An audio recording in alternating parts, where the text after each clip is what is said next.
So, ano pong problema natin, madam? Makati ang lalamunan. Okay. How many days na po yan? 1 week na. 1 week. So, lumalala po yung kati o pareho lang? Pareho lang. Paano nag-umpisa ito? Meron kayong kinain? Matamis. Matamis. Bago yung tamis na yun, okay pa sana. Yung parang parang may iba ang pakiramdam ko. Parang sabi ko, buhin ako. Kasi, Parang sore. parang masakit doon. Masakit. Sore throat na parang. Then nawala na yung sore throat, Yung Makati ang na. pumalit ka na. Eh buti na lang hindi lumalala yung sore throat mo. Kasi pag lumalala yan, infection na po yan. Uga ba sa magabi uga siya. Okay. Wala naman kayong fever. Wala. Of course, may ubo kayo kasi kumakante yung lalamunan ninyo, di ba? So pag ubo ninyo, walang plema syempre. Dry. Ngayon, meron na. Ano kulay ng plema ninyo? May pagka-yellow green. Yellow green? Sure kayo? Pero wala kayong fever, ha? Wala. May amoy langsa tuwing inubo kayo? Amoy taya or amoy langsa? Parang ganun. Parang ganun. Lasa. Wait. So, sa palagay po ba ninyo, lumalala yung ubo ninyo? Sa tingin ko. Pwede, ubo ng sample? Sige. Mag-plema na talaga, no? May plima na hindi mailabas ba? Ano po Tapos trabaho? pag may mailabas, yun. Green, yellow, green. Yellow. Pag yellow na po, infection no? Infection na po yan pag yellow. Pag may amoy langsa, amoy taya, Parang infection na rin po yan. Oo. Lalo pag nagpe-persist na po yung ubo for more than 1 week, pwede rin allergy kasi Makati. Pero since, Nagsitirisin man ako. syempre, mawawala yung Ganun pa kati. Ganun pa rin. Nandyan pa rin yung kati. Nandun pa rin. Of course, nandyan yung allergy ninyo, kati, pero ang problema is may infection po kayo. So kahit mag-inom kayo ng cetirizine para sa allergy, pero pag hindi natin ginamot yung infection, mananatiling Makati. Bakit? Kasi ang nagbibigay ng kati minsan, although pwede ito sa allergy, pwede rin ito dahil sa infection. Kasi dahil sa infection, mamamaga yung lalamunan ninyo. Alam na mo din, pag namamaga ang isang parte ng katawan natin, kakatiyan. If not, masakit. Di ba? So pag namamaga, kakatiyan. So kailangan po siguro na gamutin natin infection, hindi lang cetirizine, pati mag-antibiotic po kayo bago mawala yung kati. Pero examinin ko po yung lalamunan ninyo mamaya. Sige.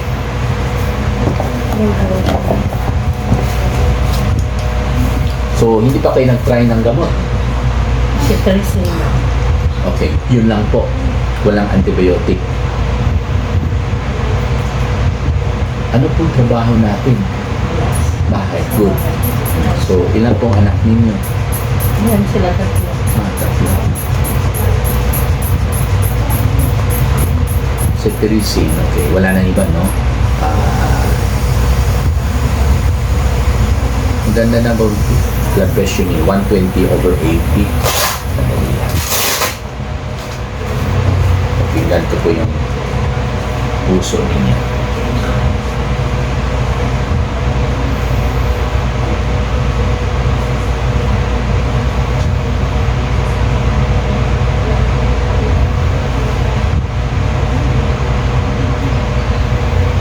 Hindi po regular tumibok yung puso niyo. Alam po ba ninyo yan?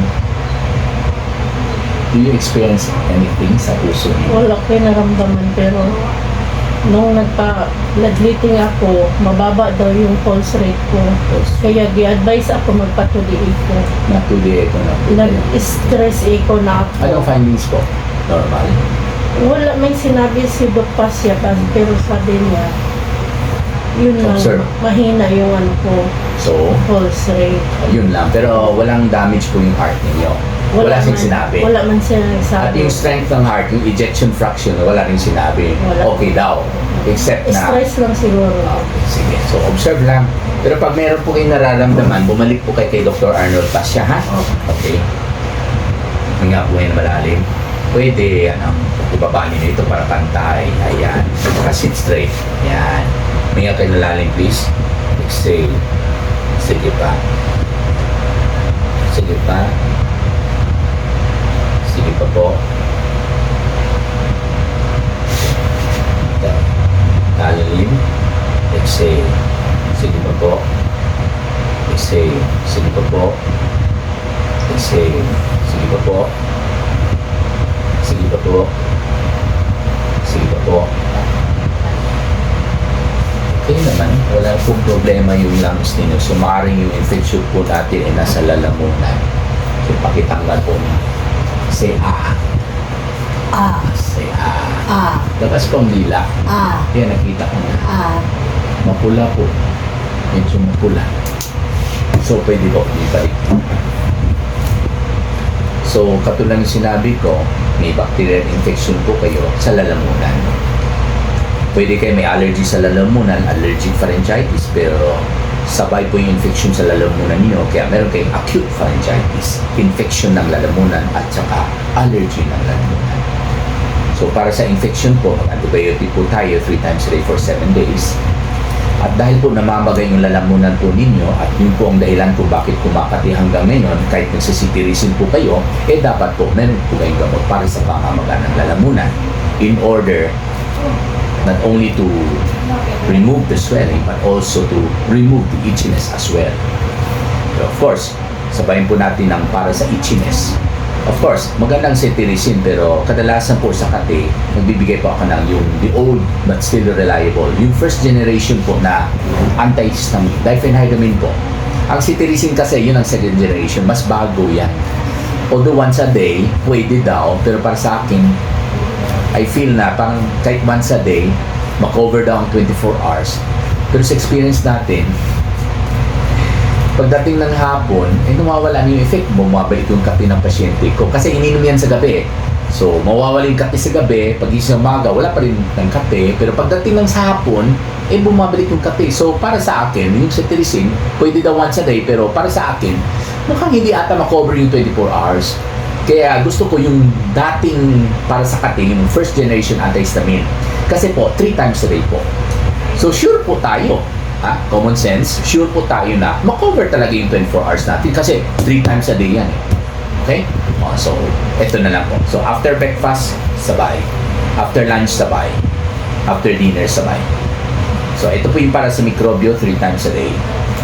Ito po yung para sa pamamaga, 3 times a day. Or sore throat. Ito po yung para sa kate, 3 times a day. So, ngayon din, mag-start na po tayo ngayon for breakfast. Now, ngayon din ha, pero make sure may laman po ang tiyan ninyo kasi itong pangalawang gamot dapat may laman ang tiyan. Now, katulad sa kanya, pareho kayong gamot para sa pamamaga. Now, the next po ay, sabi ko sana 8 o'clock, so pwede na yun kayo 8 o'clock. Ilapit po natin yung second doses para mas mabilis makarating yung dugo, or rather yung gamot sa dugo ninyo. So, 8 o'clock ang second doses, kain na naman kayo. Then 12 midnight, kung pwede, kain na naman po kayo, inumin po niyo yung third doses ninyo to make your day complete with 3 doses. Katulog naman siguro pa. Alam ko po, wala po kayong alarm. Sige lang. So, sige lang. Kung Sa first day lang. bukas, wala na 12 midnight syempre. Bukas, after breakfast, after lunch, after dinner. Okay. Baka sakaling makalimutan po ninyo yung 12 midnight, hindi kayo magising talaga. Okay lang, don't feel don't be worried.